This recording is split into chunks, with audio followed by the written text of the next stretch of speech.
পোলাপানদেরকে বুঝে কোনো লাভ হইব না। ইউরোর ঘেরান যদি যে মানুষ পাইছে সে কিন্তু ইউরোপ ছাড়া থাকতে পারে নাই।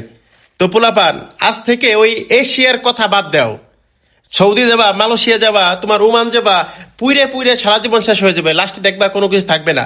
তোমাদেরকে বলি তোমরা ইতালি চলে আসো, তোমরা ইতালি চলে আসো, এখনই সুযোগ আছে, সামনে তোমাদের ভিসা দিবে ইতালি সরকার। অতএব যারা ভালো মানুষ বা যারা ভিসা দিয়ে থাকে তাদের সন্ধান করো, তাদের সন্ধান করে তোমরা ইতালিতে আসো।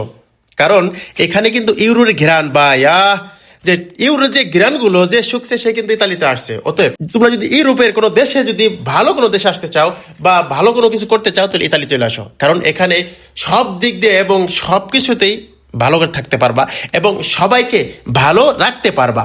কিরা কি কইলে ওটা দেখার বিষয় নাই, doesn't matter. Okay okay, Asia, Saudi, Malaysia বাদ দাও। কারণ আমাদের দেশে হচ্ছে সৌদি মালয়েশিয়া বলতে বলতে বলতে বলতে মানে মাথাটা খাইয়ে ফেলায় পোলাপানদেরকে। টাকা আছে তারপরেও সৌদি পাঠাবে, নাইলে মালয়েশিয়া পাঠাবে। আরে ভাই কেন ভাই, ইউরোপের দেশে পাঠাও, দেশটা উন্নত করো, এলাকাকে উন্নত করো, ইউরোপে পাঠাও। কারণ ওই দেশের ওই কোথাও মনে করো মালয়েশিয়া যাবে, 60,000 70,000 পাবে, আর মনে করো এমন গাদার মতো খাটনি করবে, লাস্টে কিছুই থাকে না। অতএব টাকা আছে তোমার, অবশ্যই তোমার ছেলে মেয়েদেরকে পাঠাও, ইউরোপে পাঠাও ভাই। ইউরোপে পাঠাইলে তার কেরিয়ারটা করতে পারবে এবং তার ফ্যামিলি এবং তোমার ফ্যামিলিকে ভালো রাখতে পারবে।